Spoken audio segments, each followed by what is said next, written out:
Take me home, I wanna know if you're down, ready to go. Wanna fly away with you, float away, fly away. Ladies and gentlemen, welcome to the Roadshow. Today is Anzac Day, a day of remembrance, and also the day that I'm fucking welcomed by Adam Ricci. Thank you, my bro. Thank you for having me. I appreciate it. Dude, no, this is fucking awesome, bro. I've been thinking about this one for a while because I first heard you when I first heard about Prophet. Right. Right? Because you guys did Miami Nights together. Yeah. And that fucking song was dope as shit. And it's so catchy that I had to go and listen to your other stuff. And that's when I found you. And I was like, oh, okay, right. He's actually hustling. Yeah. Yeah. Bro, I'm out here. You out here. You're doing things. No, Miami Nights was a big song. Yeah, it was, man. Yeah. So what did you guys do for that one? Was that like all recorded on the same day kind of thing? No, we actually, Prophet and Nitty recorded it the same day. Right. At levels. I produced the beat for it. So I played like the guitar part because I played classical guitar. Woo. So that's kind of my point of difference when it comes to production and being an artist and stuff. Okay. So I play classical guitar and then... Did you do that in like school growing up? Yeah. So I've been playing guitar for like 11, 12 years. I'll ask you about that after. That's all right. Yeah. So 11, 12 years? Yeah, 11, 12 years. So Fuck. I put the guitar down and I produced the beat. I was like, fuck, this shit's crazy. I was like, wow, this could be special. So I recorded the hook right there and then. Oh, right. Sent it to the boys and they were like, yo, this is nuts. So then once I'd recorded the hook and everything, we went into Level's studio and they recorded their verses. Right. And then we got it mixed and mastered by Keezy. And then we put it out. That's it. So that, I want to talk about the guitar because that actual guitar is like, I'm a guitarist as well. Yeah. What is the scale there? That's a different type of scale, right? That's a Spanish kind of... I don't know, man. Yeah. Like just like some Spanish flamenco stuff.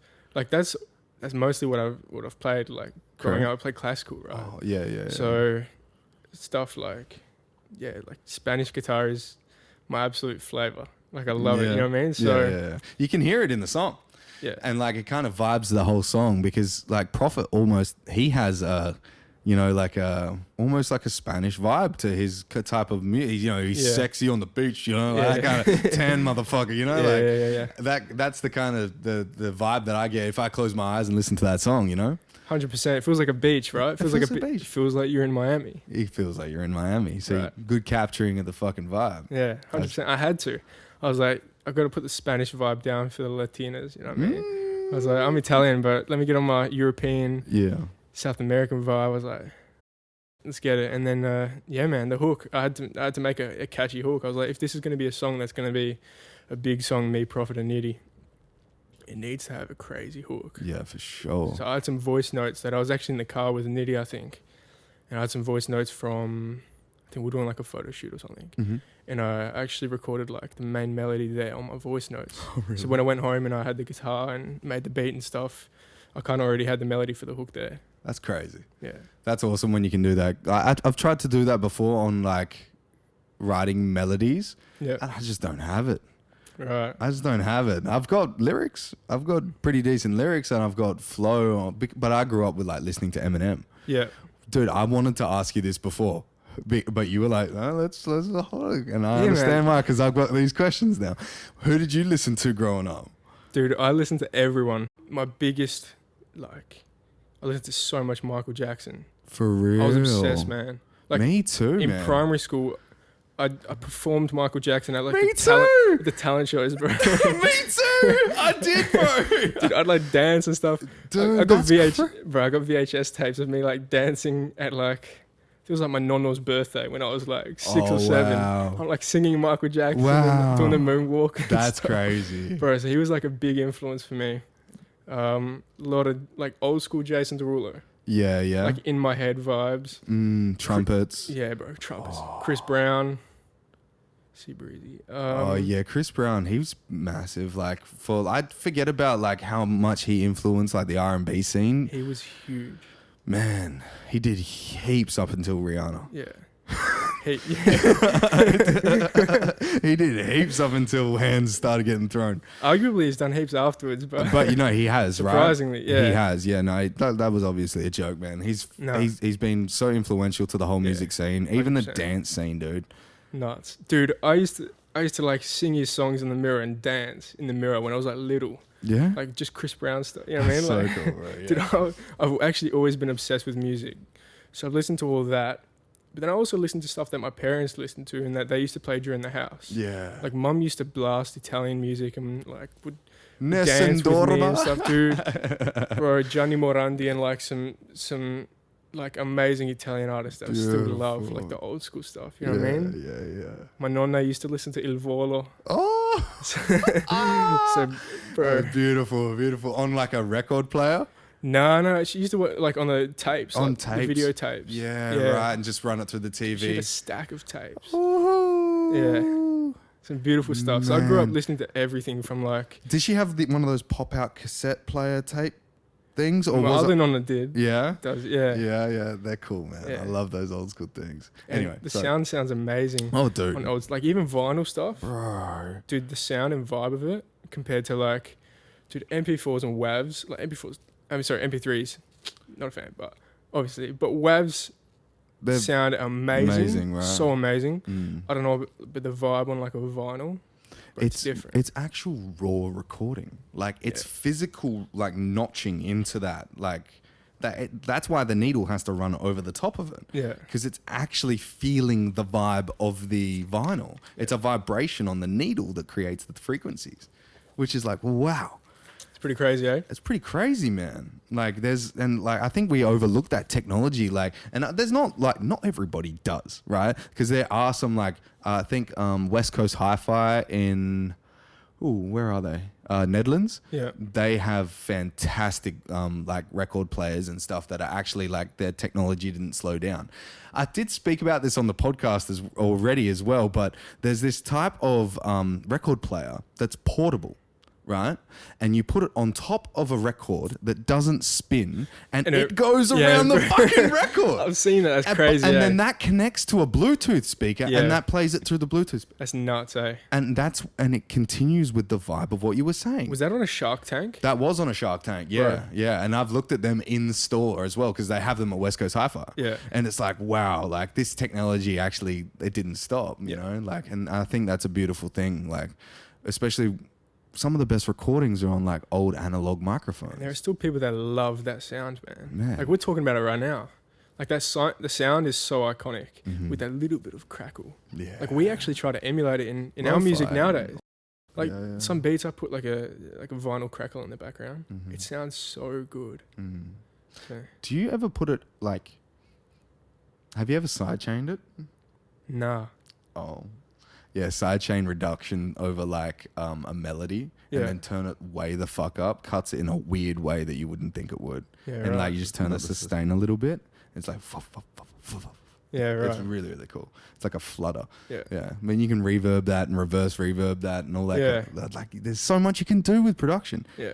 And I feel like these days you are right with saying like MP3 crap, right? Because I feel we have lost, because I've heard some beats recently that have been so dry, you know, and like people are putting them out like, you know, it's the most fire shit ever. And the talent that's being portrayed to the public on just like, I'm talking like commercial music and stuff. Yeah. It doesn't, I don't think it comes from people that are, how do you put it, pushing the line. Dude, that's why I produce. Like I produce out of necessity, genuinely. Like I started because I didn't know where to find beats. I didn't know where to record. I didn't know how to do anything. So I was like, shit, I just got to do it myself, right? So I started producing, started recording myself, mixing and mastering myself. But like, even to this day, I get dudes hitting me up, like producers that send me beats and stuff. And I listen and I'm like, man, are you sending me like your B-grade beats or something? Not out of like anything. It's just like, dude, they all sound the same. Yeah, I can't like fit on top of these. It's like I always go back to like crap. I gotta make my own beats. You know what I mean? Like I can't vibe on top of these. Did you start producing or singing first? Well, I've sung all my life. Okay. So like, that explains the Michael Jackson thing when you were. Choirs. Oh, for real? School choir. Yeah, dude, I've been in choirs for so long, man. Can you hold a note like crazy? Yeah. What are you, a tenor, soprano? Dude, I used to be a tenor. Yeah. And then I was bass 1, but I had the range of a bass 2 as well. Okay, right. I don't have a very deep voice, but once I'm warmed up, it goes low. Dude, I used to be able to sing like bass 2. Yeah, bro. Really? Dude, I used to be able to sing bass 2, but I also used to be a soprano. Wait, soprano? No, maybe not. Yeah. Soprano? Back in like year 7. Oh, yeah. Of course. yeah. You know That's almost like a castrato because your nuts haven't dropped yet. Right. Literally. But that was me as well. When I was very young, I could sing quite high. And it's funny that you mentioned that. I was saying me too, because when I was in in primary school, imagine doing that shit in high school, dancing to Michael Jackson. No. You would just get laughed at, like, why are you dancing to pedophile music? Yeah, but, yeah. You know, like, because kids 7, are ruthless, man. Dude. Right? Kids are ruthless. In year 7, I did the talent show, and it was me against me and a guy. Year 4. In year 4, right? Yeah, year 3, year 4. But yeah. In year 7, I went up against a guy named Tyrone Robinson, and shout out Tyrone Robinson. No, I've messaged him recently. Shout out Tyrone Robinson. We're gonna have you on the podcast, my brother. Just slow. We'll get you there. We'll get you there. And now Tyrone never stopped dancing. He owns Off Base Dance Company now. Right. Okay. That's why he beat me. Right? Right. But I danced to. I can't remember what song he chose. When he's on the podcast, we'll talk about it. But I chose, it was off the Invincible album. Invisible? No, Invisible album. You know the red album? Yeah. From Michael Jackson? Yeah. And it was just his face. I can't remember what song it was. I think it was like Mirror or something like that, right? I'll have to look it up. But yeah, I danced and sang one of the songs off that album in year 7 in Michael Jackson. And I lost terribly because I wasn't a singer or dancer. I just had the confidence to do it. You know what though? Confidence gets you so long. Gets you so far. Yeah, for sure. Dude, you don't need crazy talent to do anything, man. If you literally just have, because no one's going to do it because they just don't have the confidence to do it, right? So just having the confidence and not the talent just puts you ahead of like 90% of people anyway. Mm-hmm. But then working hard will get you another 5%. And then most of the talented people don't even work hard. So you're going to be in front of those talented people that don't work hard. Mm-hmm. The only people that are ever going to beat you, if you're not naturally talented in something, are those who are talented and work hard, right? Yeah. So you can always be at the top and do literally anything just by working hard and having the confidence to actually do something in the first place. Because most people don't. You know what I mean? Yeah. No shit, man. And it's not so much that I think it carries from a lot of people's situations. But you're right. Most people won't put in the effort because it's easier not to do it. Yeah. You know, and yeah, I understand, like, you might be watching this right now and be thinking, hey, I'm actually in a situation where I don't have enough money or I don't have enough time. I've got to tell you, that's your fucking choice, people. That's it. Right? Because like you might have been thrusted into a situation where you got to take care of someone. It's still your choice. And as sad as that sounds, it's still your choice.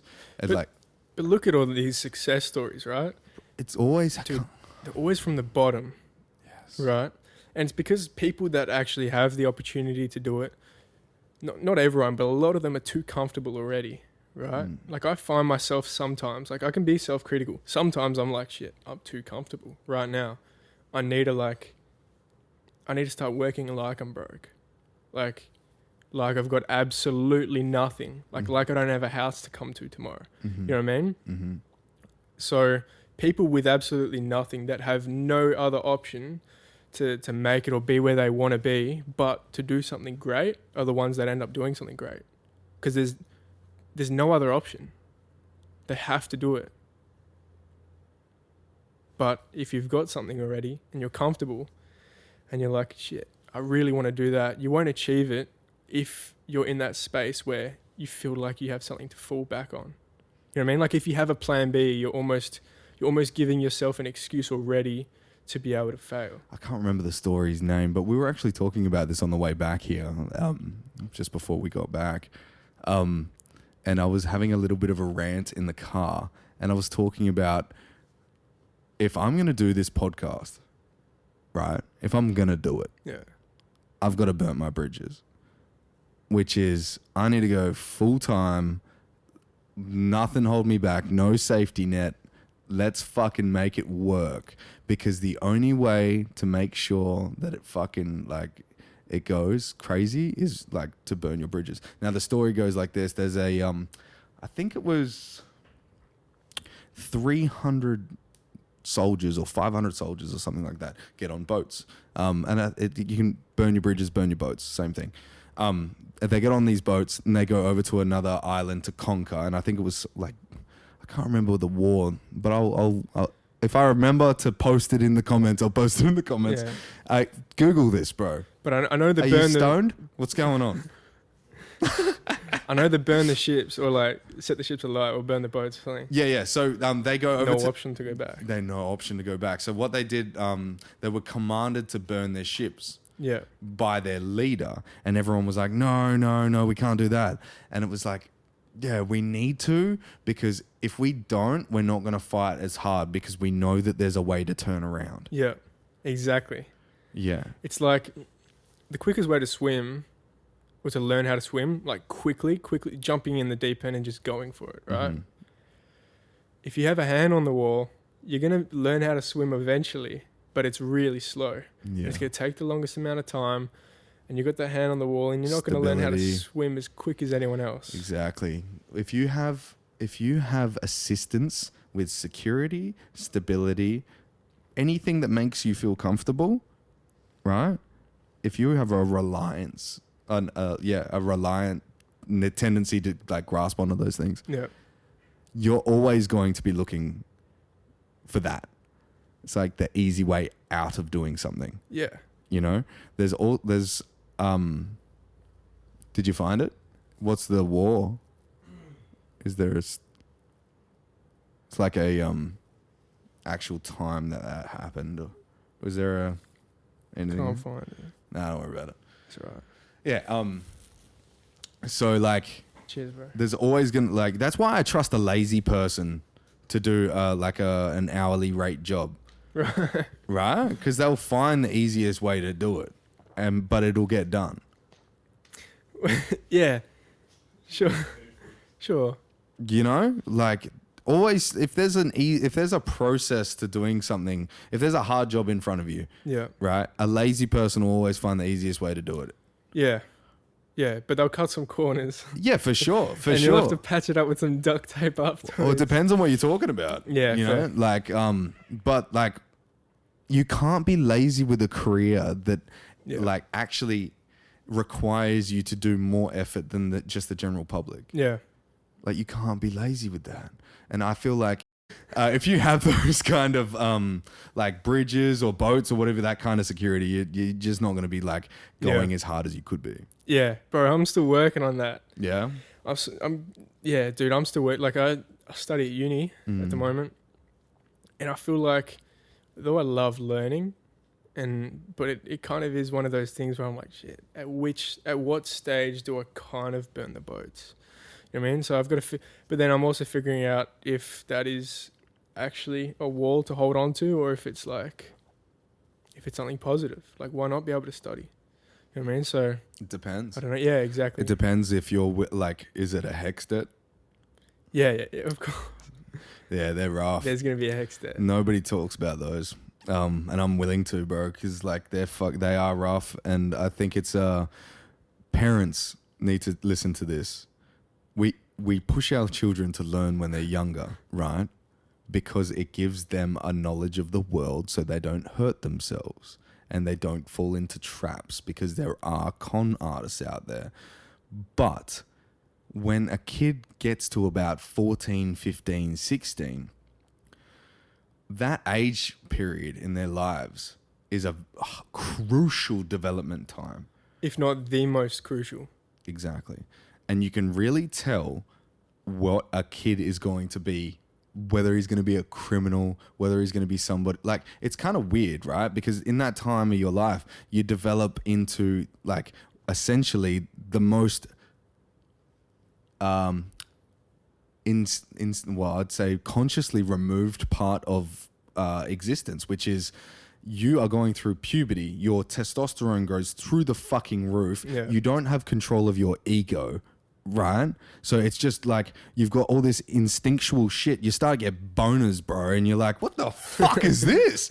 You know, like you're riding your bike. You get those a lot earlier than 15. Yeah, I know, but like, but nah, yeah. You know what I'm saying? Yeah, bro. You're only working out what that is then. And I know people from my age, like when I was 16, they were having kids in school. Yeah, man. And I'm like, damn, dude, you're making that decision. And then you leave school, 17, right? And your parents go, what are you going to do? What are you going to do? Huh? What's going on? Wait, I'm not going to let you sit around home. You've been at school for like 12 fucking years. You're not just going to sit around home after that. Go back to school or find a job, right? Yeah. But most of the jobs are shit as soon as you come out of school. So you go, oh, the only way to get a better job is to keep studying. Yeah. But people don't tell you it costs money after you leave school. I mean, bro, study for a lot of people is just to put off Having to go to work. having to go have that 9 to 5, right? Yeah. Like I've even got mates that are like, shit, I want to do another 2 years and become more educated just because I don't want to go into a 9 to 5 already. I appreciate the fuck out of you for saying that because nobody actually says that. It's actually that responsibility thing of a young person like not wanting to take the responsibility of a 9 to 5. And why the fuck would you? You've like been telling these cunts to get fucked at like, sorry for my language, these cunts to get fucked at school, like your teachers and shit, like who the fuck are you to tell me this and all that kind of stuff? Because you've gone through this adolescent stage of growing, right? And then you come out of school and they're all like, you can't tell your bosses to get fucked, you lose your income.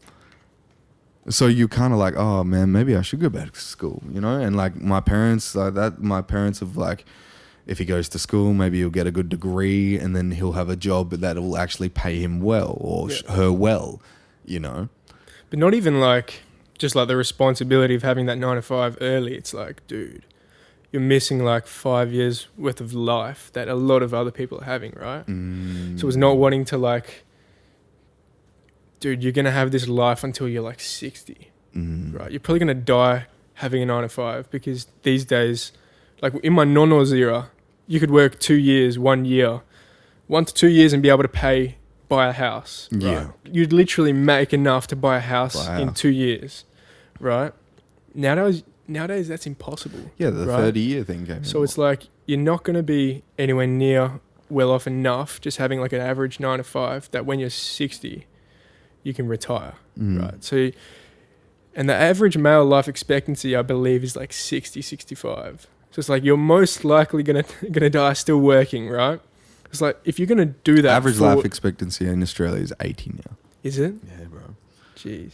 Worldwide for males, I believe it's 65 or 60. Maybe I think with the Africa and accounting, Maybe. like all the salvation and all that Maybe. kind of stuff. Yeah, But regardless, such a large portion of your life, you're going to be working, right? 100%. Yes, I agree. So you're going to be working 5 days to live 2. Yeah. Right. So it's like people don't want to get into that too quick. You know what I mean? Like, let me put that off for another 5 years. Let me go to uni even though I don't know what I want to do, because we can put that off another 5 years. I don't want to have to, get into that. I'm going to be doing that for 30, 40, 50, 40 years already. Yeah. Let me not start that now. Yeah. You know what I mean? I'm the youngest I'm ever going to be. Let me live a little. So that's what a lot of people believe, I think. Yeah. Did you come to this realization to like start doing producing and stuff? Like, were you doing producing before you went into university? Yeah. Yeah, I was doing it in high school. Okay, right. Yeah. So being... Hold on. Here's a question for you. Here we go. Was it your decision to go to university? Yeah.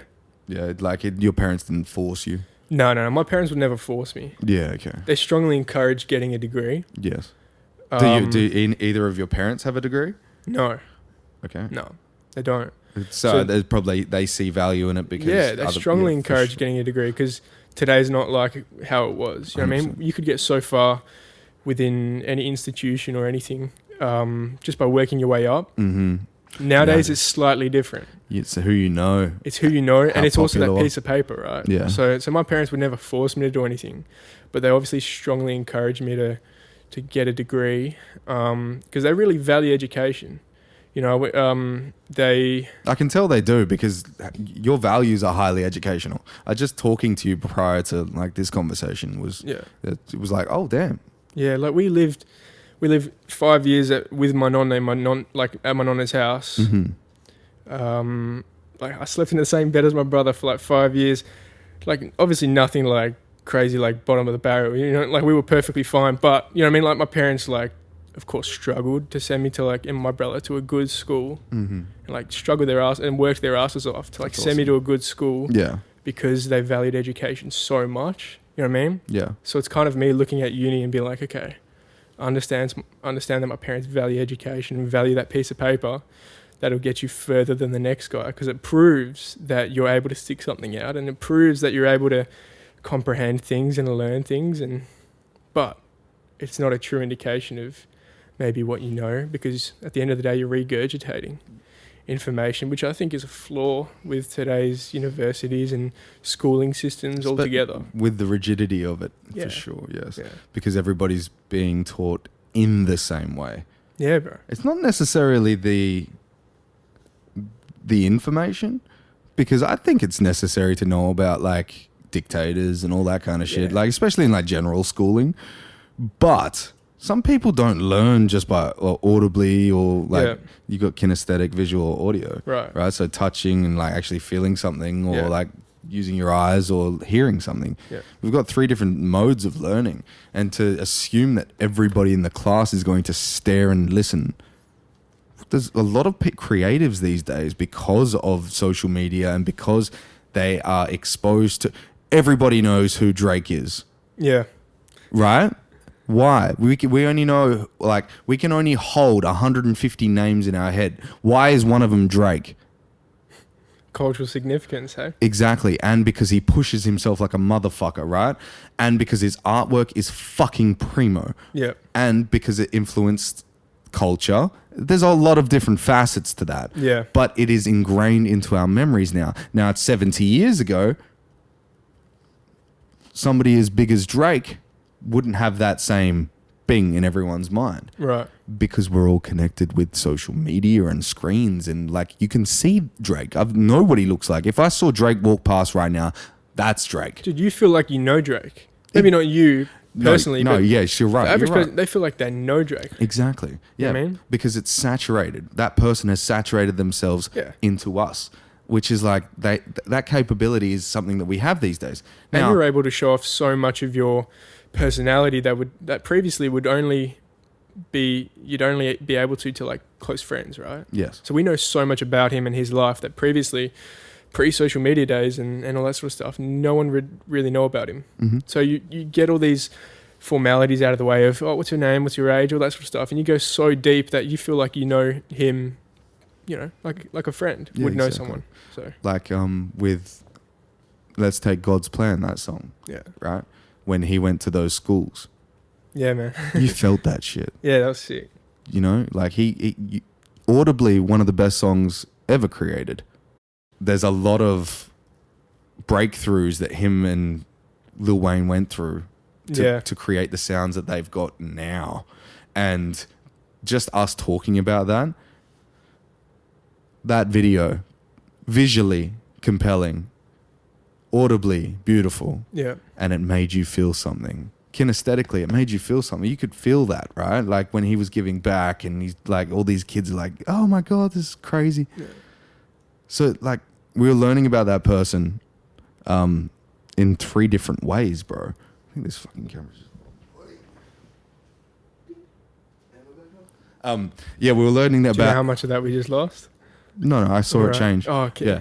No, because the thing's this way, so I'm looking. Right. I can see myself. Oh, I see. Yeah, don't worry. Oh, we won't lose anything. No. Oh, okay, I'll just put the camera on you for a second, and then it'll come back to me, and you won't see me even change it. No, I can even cut this part out too, so we're not talking about it. But why would I? Why would you? Let it roll. Yeah. Anyway, So you've learnt about, like, just to put that Drake thing into context. That's 3 different modes of learning just off one music video, right? If you was like, everybody knows who Hitler is, right? Because everyone knows the little tiny mustache. Everyone knows how crazy the audibly crazy his voice was. Kill the, you know, like motherfucker's crazy.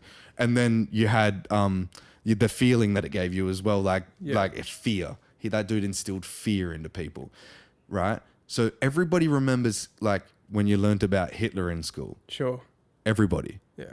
But do you remember anything else like around that subject? Probably fucking not. Like not around that subject. I mean, like another subject similar but doesn't have the same weight as a Holocaust. You probably don't fucking remember that shit unless you have a crazy good memory. And I feel like they're pushing a narrative of visual and audio, and like we're just like, I feel like it's structured in a way that we consume it like trauma so we don't fight for our own dreams because it's broken us down to think that dictators could keep us down. I feel like there's parts of education like that because we hold on to trauma. Like you never see the fucking salad in the bowl of cockroaches. You see the cockroach in the bowl of salad. Like, yeah. You know, we're trained to see negative. Yeah. Because it keeps us alive, right? We're trained to see the fucking worms inside the meat, you know, like rather than just like, oh, there's food there, you know, like it's a conditioning from instinct. Like there's a reason as to why, if I throw up, you'll throw up if we're eating the same thing. Yeah. Even if it's not off, because instinctually your body knows, oh, if somebody else is throwing up over the millions of years that we've progressed, or hundreds of thousands or thousands if you're Christian, over that time our bodies have like developed to go, oh well, if he's eating something and I'm eating the same thing and he throws up, that's got to be off, so we just throw up at the same time. That's where that comes from. Yeah. And I feel like we're all now in this mode of consciousness, like the 21st century, we're in this awakening time, right? Where we can choose, you know, where that woke culture come from? Yeah. Yeah. Well, that took it too far. But there is an awakening that you can go through, right? As a person to go, hey, maybe I do need to go on what's valuable to me, not what's valuable to my programming. And maybe change that a bit. And I feel like education and that kind of stuff these days, that programming needs to change. And until it does, we're going to have that same go 9 to 5, like that kind of shit. Sure, but that's the future that's kind of given to us, right? So yeah, but there are schools that are doing it different now. Yeah. You know, there are schools that are like Montessori. Yes. Yeah. Yeah. And you know, like different ways of learning. Yeah. Well, anyway, so you were going to say something? Yeah, I feel as though schools, like, yeah, they definitely, like, in life we're told you grow up, you get a job, right? You're working under someone. Yeah. Grow up, get a job, grow up, get a job.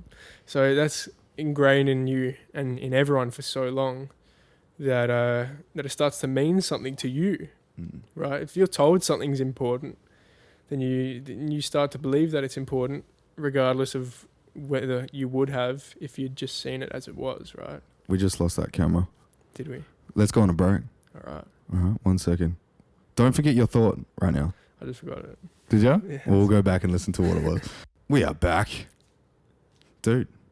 Yeah, we lost the camera angle before, but I think it was just because, you know, you're too good looking and like the pixels can't fucking catch up, bro. I don't know how to respond to that.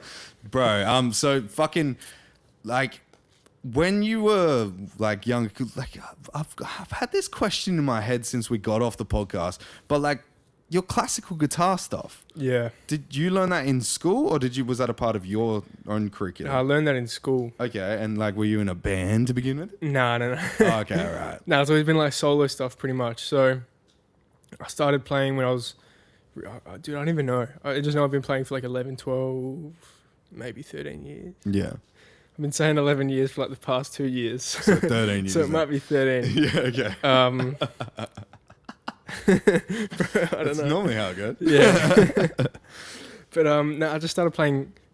I actually came home one day and there was like a sheet that the school sends you. They're like, do you want to learn how to play an instrument? And you can like tick like one thing and you go in and you learn that pretty much. So I started learning guitar for like 2 years. And then I went to Trinity College after that. Oh, did you go to Trinity? I did. Right. So I went in year 5. Well done to your parents. Yeah, man. That's awesome. They worked their asses off to get my brother and I there. That's fucking awesome. So mad respect. So we were at Trinity. I went in year 5. So, which is a bit unusual, but they were making it from 2-stream to 3-stream. Mm-hmm. So in year 5, and I'd learned how to play like 2 years of guitar, but I loved it. So I practiced so much. So awesome. 2 or 3 years. So I was all right. I was like, okay, I'm cool. Yeah. But they didn't start like teaching guitar until like your year 7. Mm-hmm. So I had to go in for like an interview, like a one-on-one, and it was classical guitar, right? So the tutor wanted to make sure you were cool. Yeah. Yeah, so okay, that's all it is. Like, if he's good, if he's all right, we'll make him like the first student, like the youngest student to like learn classical guitar. Ooh. So I was like, because they only taught it from like year 7. So I was year 5 and I went in, they got me to play some stuff and I played some stuff and they were like, yeah, cool, we'll teach you from year 5. So I was like a junior school. I'd walk up to the senior school to learn my classical guitar for like the next 2 years and whatnot. And then I got into like classical guitar ensemble. Shout out the Docs. Shout out the Docs. So what was it like? You and a bunch of other dudes playing guitar together, bro? That's awesome as fuck. It slapped. Yeah. Have you got any tracks recorded? Like from back in the day? Mum's got so much stuff on her phone from like little concerts and stuff we played. Dude, so it slapped. Cool. Some of the stuff we played was crazy. Really? But yeah. So then, in year 7, a kid in my school also played classical guitar. It was amazing. Brett. Wow. Shout out Brett. We said that at the same time. I heard that he got a scholarship. So I was like, Brett. I was like, no way, you got a scholarship. I didn't even know about this. So I was like, shit. When can I apply for one? So they're like, oh yeah, you can do it like next year. So year 8 came along. And all this stuff, and I'm going in like, I was like, I need this. So I went in, I applied, and ended up getting like like a music scholarship for classical guitar. What? Just because Brett got it, and I was like, so cool. I was like, I need to like. Yeah, you were aiming off. I was Brett. like, I need to be the best man. So literally, then throughout the rest of high school, Brett and I were like here and here, and it was such a healthy like competition. We ended up like playing duets together by like year 11, year 12. You know what I mean? Right. So what? Like one of you'd play lead while the other played the rhythm. Yeah, and like guitar 1 and guitar 2. Ooh. Yeah. So some beautiful stuff. Yeah. But we ended up kind of all like acoustic. Classical, all classical. All classical, so like nylon string, string, that soft sound. Yeah. Yeah. So Brett kind of like pushed me because he had a different teacher. He had Mr. Doc Fitzgerald and I had Doc's wife, Mrs. Doc Fitzgerald. Oh, as our tutors. So that's crazy. So I'd like hear like what Brett's learning. And I'm like, nah, bro. Like, I need to learn something better. So, so then I'd like try and like learn something crazy. And I feel like he'd also have like this intrinsic motivation from me. And I'd have the same motivation from hearing him, and we kind of pushed each other. It was so intrinsic that it became extrinsic. Yeah, man. Oh, that's awesome. And then, like, by year 12, we were playing classical guitar, like, duets together. Oh, that's awesome. So it ended up, like, it was beautiful. You know what I mean? Like, it was really good. It's kind of what I needed. So I fell in love with it. You know what I mean? Every time that you find I'll tell you this for the rest of your life. Every time that you find somebody that you love doing something with, it makes any experience fucking better. Yeah, 100%. The human connection when you're actually doing something, bro, it's fucking awesome, bro. But did you find that I've asked guests before, like, why did you start? But like, was it girls? Started music? Yeah. Like, because like you were playing guitar first, yeah, like you know. Bro, Trinity's an all boys school. Yeah, I know, bro. I know, but right? Nah, yeah. So when you started producing and like coming out of school, you know, like were you doing it for more that, or was it always just for the music? No, man. I wish I could say that's a cool story. You know what I mean? I did it for the girls, but no, man. That's dope that you did it for the music. My best mate since like year 7. Jared Jeremiah, shout out Jared Jeremiah. Shout out Jared. Sorry. He started producing in like year 9, year 10 right. on Ableton, like cracked version. Okay. And by like year 11, I was like, bro, like give that to me. Mm-hmm. So he gave me like Ableton, and since then purchased. Yeah. Since then, no, legit. Yeah. No, legit. Cool. No, there's a lot of people that'll have crack shit over the years. And but since then, I know Ableton cracked down, so you kind of have to say that on like YouTube videos because they go through YouTube videos. Damn. Yeah, it's ridiculous. Nah. Like ImageLine has like 63, I think, like lawsuits or some shit for crack shit. Gee. It's insane. No, like, but I didn't crack it. No. Like I legally acquired Ableton. Yeah, no, you've got it. Dude, if you've got it now, they can't say shit. I've got it now. Yeah, exactly. Like, but Jared, I think it was like the first thing we did. That's cool. I was like, bro, like I could play classical guitar. Were you in the same class together? Yeah, same class. Like we did ATAL music all the way to like year 12. Like we studied like Western arts music and stuff. And he was producing for how long before? Since like year 9, year 10. Oh, okay, dope.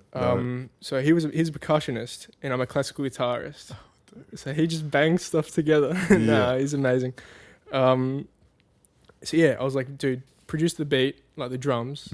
I'll play classical guitar. So that, like we did it in like a music room one day. I was like, damn, this is crazy. Cool. Awesome. So I got it at my house and he came over and he showed me how to produce my first beat.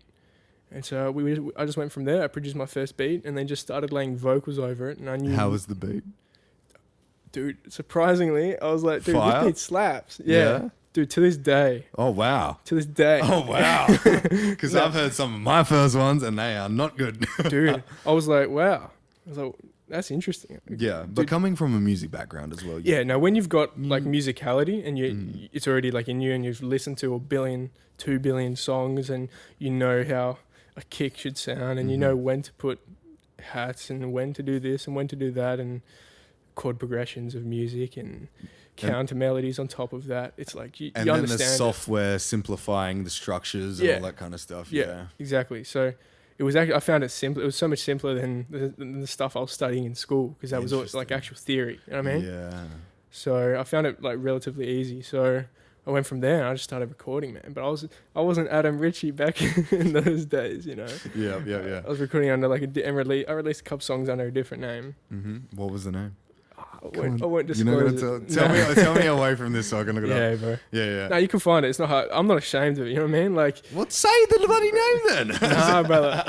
Not on this one. Nah, you can go find it out if you want to find it out, okay. guys. All right. But I'll tell you later. Yeah. But you know what I mean? Like that was all like that was everything that set the foundation for like the music that I make now. Yeah. And it was like the jump over. I was like, you know what? I need to release music under my own name. Adam Ricci. I was like, what's more me than like my own name? Like Adam Ricci is so powerful. I initially didn't like it. I was like, oh, everyone will mispronounce it. They'll say Ricky and stuff. But I'm proud of my heritage, stuff it. And that's me. I mean, what's more me than me? So I was like, stuff it. Adam Ricci. I'm gonna put music out. I'm not gonna have a SoundCloud rapper name. I'm gonna be completely authentic, and I can go in absolutely any direction of music that I want to go in. You know what I mean? Like I can release R&B, I can release pop if I want to.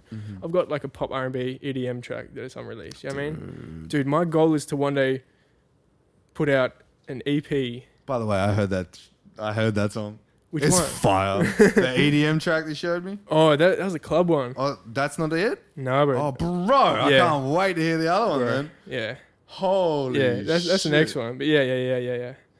So, dude, true. It did have more of a club type thing. Yeah. But my goal is to like release a full classical guitar EP one day. You know what I mean? Like I don't care what anyone thinks. I don't care if no one listens to it. Yeah. My art is my art, and that's why I release under Adam Ricci because it's me. I can put out whatever I want. I'm not confined to what you think I am when you hear my name. Yeah. You know what I mean? Cool. Yeah. That's dope. Yeah, because a lot of people do that, man. They do confine themselves to their name, right? Like Tekashi 6ix9ine can't do singing like Justin Bieber now because he's portrayed himself in a certain way. Wait, that would go viral though. That would go viral as fuck. It would go viral as fuck. But to say so, yeah, actually, yeah. Yeah. I understand where you're like why would you be anything other than your authentic self? Yeah. And then there's so many ways to look at that because you're right, by the way. Adam Ricci is such a fire name, bro. It is. It's such a fire name. It's so authentic, and like with the club vibes and like the Latino vibes. That's the one. It's a male. Yeah. So with Miami Nights and stuff, that sound that you had before, and then with the new sound that I heard just before as well. Yeah. Bro, like you're not confining yourself to one sound. Yeah. And I don't think you've, by the sounds of it, in your whole life, you've confined yourself to anything, listening to like Michael Jackson and then doing classical guitar all the way through high school as well. Yeah. Like, God damn. Dude, I've been one to literally not care what anyone thinks. Like, I was in school choir back when I was at Newman. I went to Newman College, right? In my like primary. Okay. Primary days and all that sort of stuff. And pre-primary as well. Mm-hmm. So even when like I was co-ed schools, like I didn't care what like girls would think. That's where I did like the talent shows and stuff. That's where I was like part of choir as well. You know what I mean? Like, I've kind of like never been one to like, oh, he thinks that, or I don't want to do this because that's what maybe he thinks. You know what I mean? You get to that age where almost everyone is like, cool becomes a word. Yeah. And cool, the notion of what cool means is like holds everyone back from doing what they want to do. Yeah. Well, cool seems like it's singular. So if one person's got it, means everything else that person's not, like whoever that person isn't cool. Yeah. And that's not how it is. So, bro, I've legit never been one to be like, okay, that's not cool. I'm not going to do that. You know what I mean? Like classical guitar, that's cool to me. Singing and dancing on stage, that's cool to me. You know what I mean? Yeah. I don't care if it's cool to you. That's cool to me. Because I look at dudes and I look what crazy things they're doing and the impacts that they're making. Yeah. And yeah, that's cool. And although that I'm right down here, I know that I can be up there one day. Yeah. So it's kind of like, I don't care what people think. It's never going to hold me back. You know what I mean? How old are you? I'm 20. I'm a youngin'. But I'm getting old, man. No, dude. You are very insightful for 20. Very insightful for 20. And yeah, whoa, that kind of just blew my mind just then, bro. Yeah, I don't know if it comes from the education that your parents have put you through and all that kind of stuff and the value that you found in it and the further education that you've done for yourself. It doesn't seem like you've just consumed your consumed knowledge like everybody else. It kind of seems like you've found your contrast in the world and how you want to be seen, and solidifying your own character has allowed you to broaden your like horizons on what you feel you can accomplish. Dude, is that somewhat correct? I also think extremely deeply, like weirdly. Like, you know, that whole notion of like, I made a song called 3am Thoughts, right? And I've heard it. We listened to it on the way back. And those like 3am thoughts, like for me, it was like, that's like the time when you think about girls and past relationships and stuff. But shower thoughts, dude, no one take that. I got to make a song called Shower Thoughts. Shower thoughts is like, you know, when you're in the shower and nothing feels impossible and you're thinking about conversations you've had that day, possible conversations you're going to have in the future, what you would have done differently, what you're going to do differently, and absolutely everything. Like I had a shower last night and I was imagining this conversation today, genuinely. And I was like coming up with answers in my head and I speak, but what happens with me is those shower thoughts aren't just in the shower. I've got those thoughts when I'm in bed, when I'm driving, when I'm at every single point of the day, I'm having like really in-depth, like shower thoughts, right? Mm-hmm. So, I don't know, man. It's just like I've always thought really deeply, which can be really good, which I'm really happy. Fuck you up too. But dude, it's terrible. Like honestly, it can fuck you up. And it has. Mm-hmm. It has, man. I think thinking deeply is like, dude, I wish I could turn that switch off sometimes, but it's impossible. You want to know one little thing that really helped me around the age of 26? You are not your ideas. You are not your thoughts. Yeah. Right? You are the funnel that catches thoughts. And because you have broadened your funnel so much to so many different subjects and, you know, experiences and educational like ventures, you're going to have a lot more, I guess, ethereal input, right? There's a lot more from the ether that's going to hit you because you have like broadened your speculative vision, like your mind sight. Yeah. Right? That's a good way to put it. Your mind sight, where you've gone in your mind, how far you can see in your mind, right? Yeah. The ideas that are presented to you through like whatever that is, because I feel like we're almost like a filter for ideas, and we get given them as gifts. So every time that you're like, oh yeah, that's fucking dope, like you might have been the filter to bring that into existence, but it was your experience, the calculation that you are as a human, that lets you experience that and then perceive it and then create it. Right. But I find with people with a higher education actually have more to grasp onto, because there's more, I guess, neural pathways that you've created yourself. Like, sure. I also wouldn't like just contribute it to like a higher education. I think that definitely matters. But dude, I'm naturally like really inquisitive. Like even as a young curious kid, as fuck. dude, I've been so curious always. Like, I love it. I've always been, yeah, dude, mad. That's me too, like, bro. Curious. Yeah. On the last podcast, I explained to him like the first book I read was The Grand Design by Stephen A. Hawking. Right. And I was glued to the book for like the first day that I read it, and I read it in a day. Yeah. Okay. That's how glued I was to Yeah. that fucking book, and it's 288 pages. Yeah. 300, not 288 pages. Yeah. Like I would have been exactly the same if I'm mentally in my mind state. Maybe not because of. I could be wrong on those influences. pages, by the way. I could be wrong. Don't fucking call me out if I'm wrong on those pages. No, call him out. Put it Call in me the out. comments. Fucking do it. Who cares? Call me out. But sorry to cut you off. Yeah, I feel like I would have had like the same outlook, regardless of anything. But at the same time, like I guess you are what you've been influenced by, right? Yeah. So like You're the ongoing calculation of every experience that you've ever had in your entire life, whether you were conscious or not. mixed with your natural biology.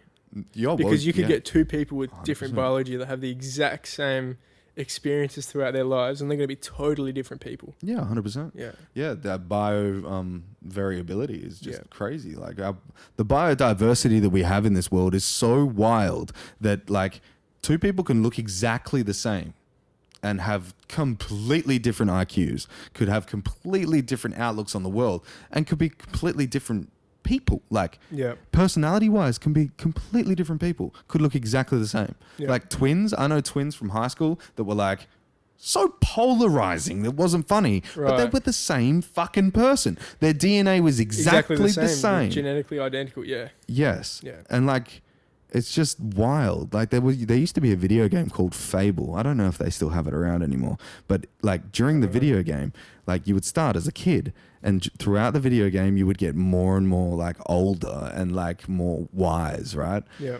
And you could choose to be bad or good. Like you'd get good points or evil points, right? Yeah, right. And like if you died, you got a scar on your face, and like you kept getting scars, and your like eyes would go white if you'd go evil, and like you start getting horns, and like it was just really, really weird, right? Yeah. But it was a testament. It's like a microcosm of actually growing up and choosing. It was a testament to ethics, life, right? Exactly. You're 100%. Yeah. 100% where I was going with that.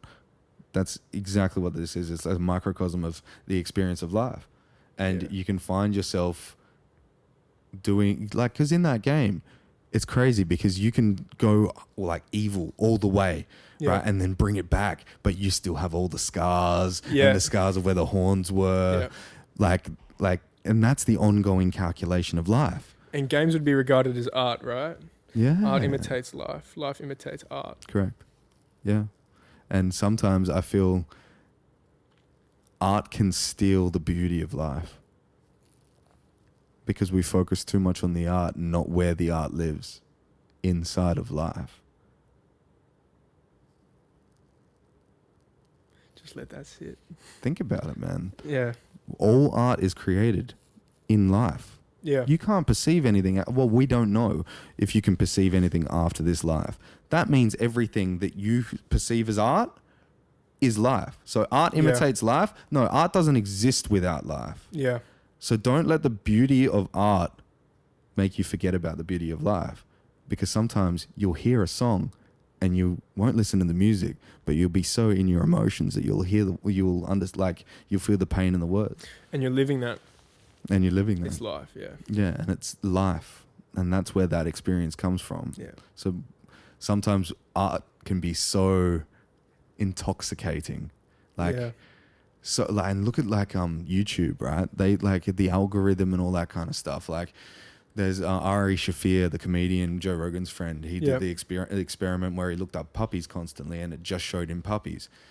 A lot of people are just operating off of like what they see on the news, and that sparks off negativity in their mind. So whenever like the recommended video is something negative, they're more likely to click on it. Yep. Right? And then that kicks the algorithm to show you only negative shit. Yeah. And then it's a cycle, right? And then you're talking to your friends about it, and the microphone from Instagram picks up on it, so it shows you what's coming up on the news later on tonight on a sponsored advert. It's like, what the fuck, right? But we can just let go of that, because you don't have to live by the church of the media. You don't. Yeah. Right? You can go and create your own music. You're your own person, right? You can have your own thoughts without being influenced. You can choose to be Adam Ricci, the most authentic person to himself. Yeah. Yeah. 100%. Yeah. That is dope that you're creating this in your own life, bro. Like the sound that you've got going at the moment, the style that you got going at the moment, and the fact that you're not anchored down by anything is fucking pretty impressive for a 21-year-old. Thank you. I appreciate 20. 20. Sorry, yeah, 20. That's all right. I'm not there yet, but talking to a 21-year-old yesterday. Sorry. That's all right. My apologies. Yeah, I'm getting there. I mean, like, it's such a work in progress. Mm-hmm. I feel like even you're always a work in progress, no matter what. You know what I mean? So I've kind of had to. You have to be different from everyone else, otherwise you won't get anywhere. Mm-hmm. But at the same time, you got to portray who you are, right? So I've had so many conversations about, damn, I'm not different enough to stand out, right? Like, I'm like, dude, am I going to make it in this music industry? Right. I don't have like pink or blue hair. I don't have, I come from like a crazy, like terrible like background. I'm not part of a gang. A gang. A crew. I'm not even part of like a small part of society that's you know what I mean, that's looked down upon, that has like, I'm not part of like a minority. Yeah, I'm not part of a minority group that are going to back me all the way. Yeah. I'm not anything different to like what a usual person is. So I was having the conversation with Capes, actually. Shout out Capes, you talented Capes. fuck. Yeah, he is, man. He's crazy. Holy shit. So I was having the conversation with him. I was like, dude, like, I'm not anything different that would naturally like be something that would blow up. Man, I need to do something totally different. I need to dress different. I'm going to colour my hair neon green. I was like, but then he said, but that's not you now, right? And I was like, you know what? That's completely right. He was like, what you are is relatable, right? I'm not different to anyone else. I'm like everyone else, right? I'm not crazy different that you almost can't relate. Although I'll stand out, you won't be able to relate. I can make music like Too Many Friends where people can listen to it and be like, damn, he's like me, right? I've felt that. You're feeling that too. I kind of look like that. You look like that too. I've had those, you know, that family background. You've got that too. Damn, man. Yeah. You know what I mean? Like you're relatable. So I don't know, man. Yeah. I was like, you know what? I just gotta be me. I can't try to be something that I'm not to like blow up or get attention, because then that's not genuine. That's not me. Yeah. Yeah. Understandable. And I like that position that you have on that, because that solidifies your ethics and your morals as well. But like, you do need like a bit of an ego well, you need to understand that marketing is a thing, and like 100%. It is two words: music industry. Yeah. Right? They're one thing, but it's two words. Exactly. You need to have the business side, and there is no business that makes money in the world that people haven't heard of. Yeah. Right? How did they hear of it? Marketing. Yeah.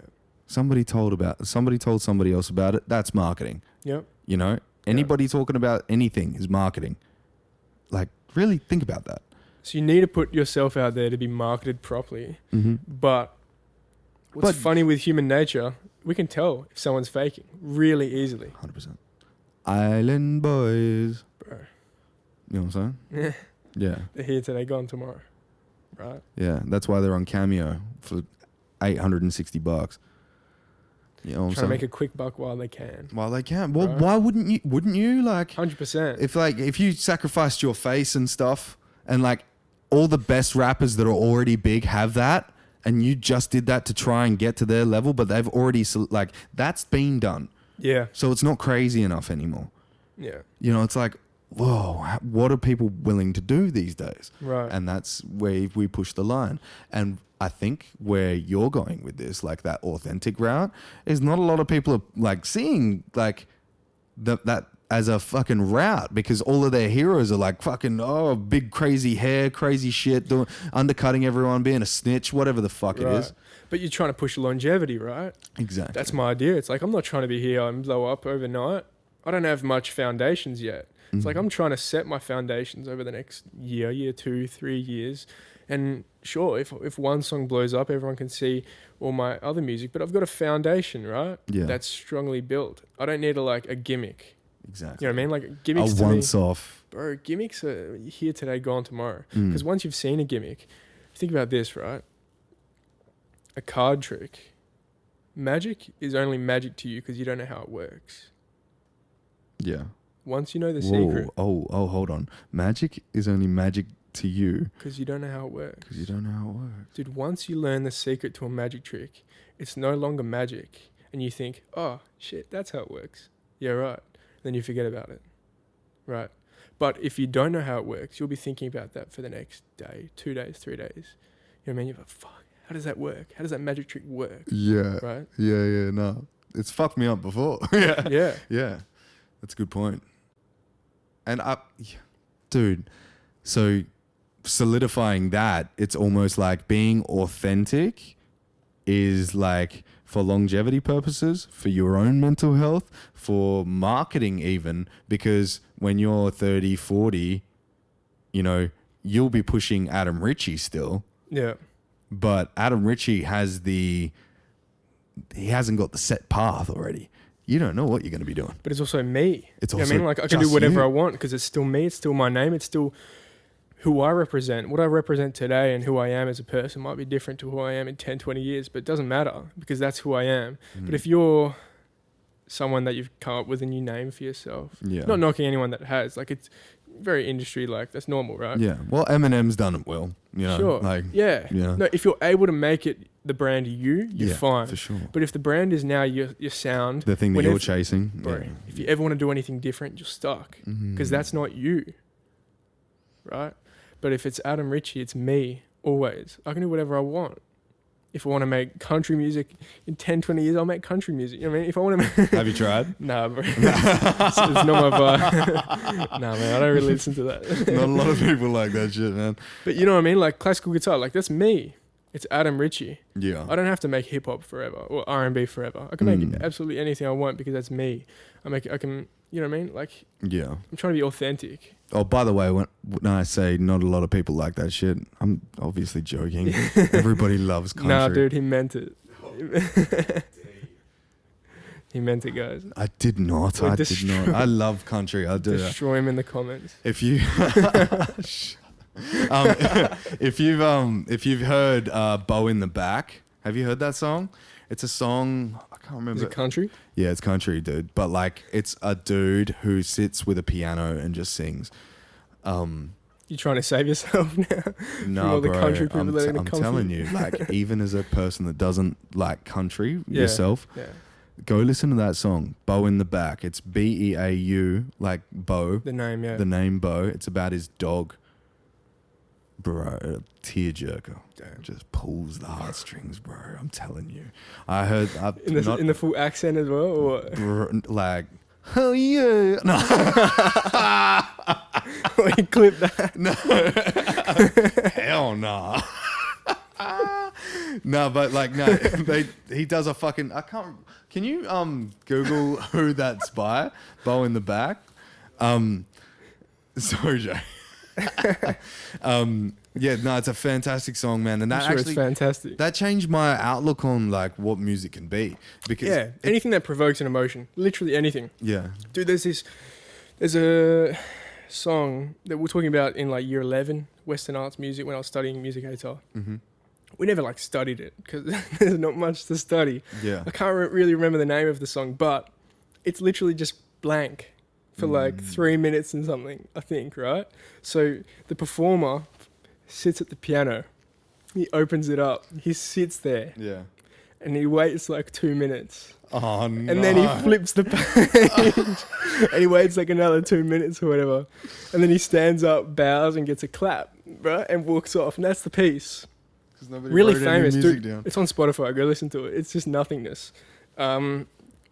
Famous piece. Why?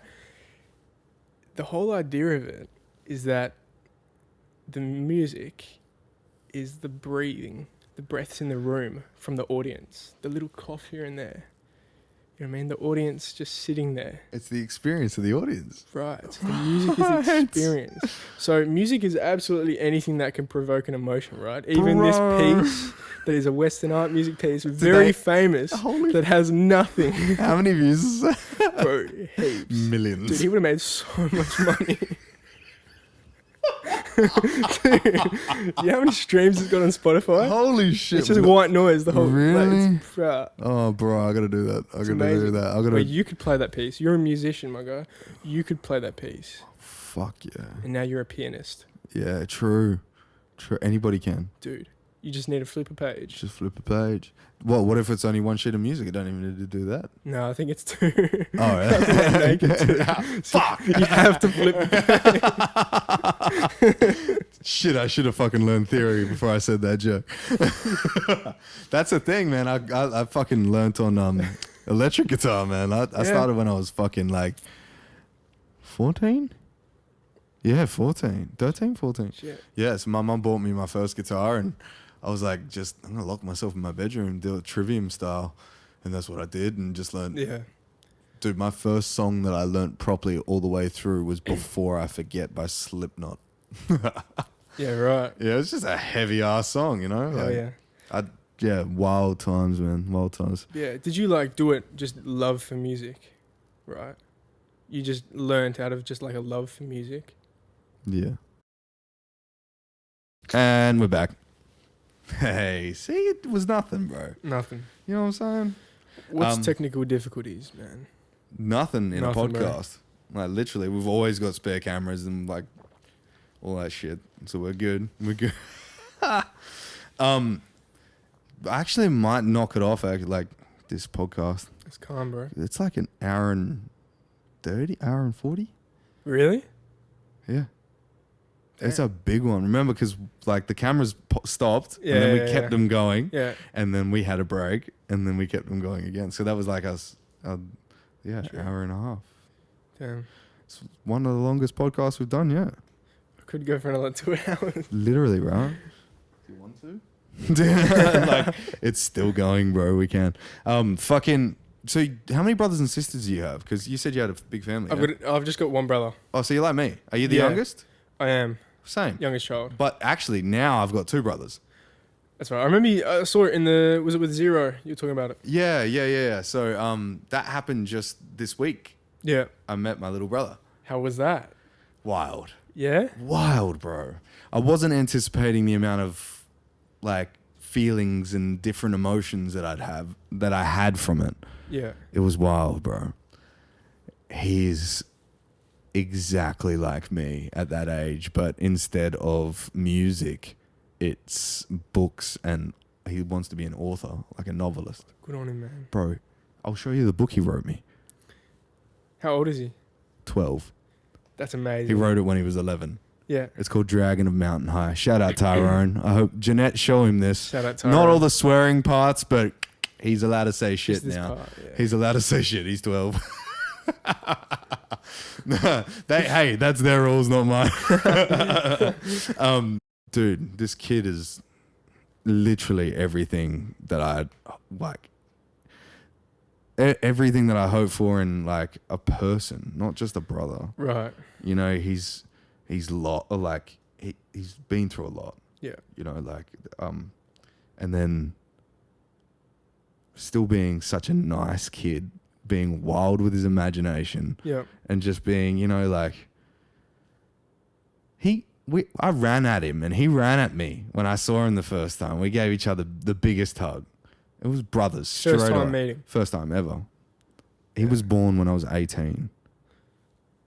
I could see that was my brother, bro. Yeah. When I ran towards that kid, it was like running towards my brother when he was like 10. You know, like when I was growing up. My older brother. Bro, it was fucking awesome. That's amazing, man. Dude, it was crazy. And now we get to be like a family too, you know? Yeah. That's fucking awesome. I'm going to cry, guys. It's a fucking beautiful time in my life. Hey, real men cry. Yeah, fuck. Yeah, well, it's been fucking... They do. Real men show emotion. Yeah. And I don't like, I want him to understand that too. Like, it's okay to show your emotions. Like, yeah. But he's everything that I fucking wished he'd be. And I never thought I'd, like, 2 years ago, I found out about him during COVID. And it was like, oh, now I don't get to see him. Yeah. You know, so it was like everything was pushed back. And then like during that time, I found music again and like found producing and found a love for that because I wasn't confined to one instrument anymore. It was like I can be a drummer, I can be a singer, I can be all these fucking things because I'm a producer now. Yep. And you've probably gone through the same thing yourself. Yeah. But yeah, like that opening up my hobby side again made me be my Adam Ricci, my authentic self.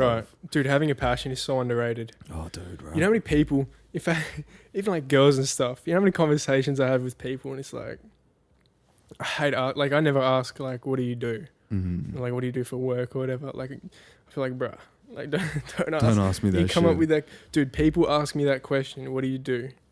What do you do for work? You know what I mean? I tell them I got this from my dear friend Ned. I'm a kebab photographer. Dude, that's what I tell him. I was at my cousin's 21st like a few weeks ago. One of the girls that was there. She was like, "What do you do?" We're going around the circle. She's like, "What do you do? What do you do?" Right? Came to me. She's like, "What do you do?" I'm like, "Oh shit." I said, "Do you like kebabs?" She's like, "Yeah." I was like, "I take photos of them." Oh, I'm a kebab photographer. You know why? Because it's passionate, dude. You love True. kebabs. True. But like their perception of like I've never met you. Yeah, there's value right? to what but you your do. perception of who I am now, not just that, right? Your perception of who I am now is based on what you've just asked me. What do you do?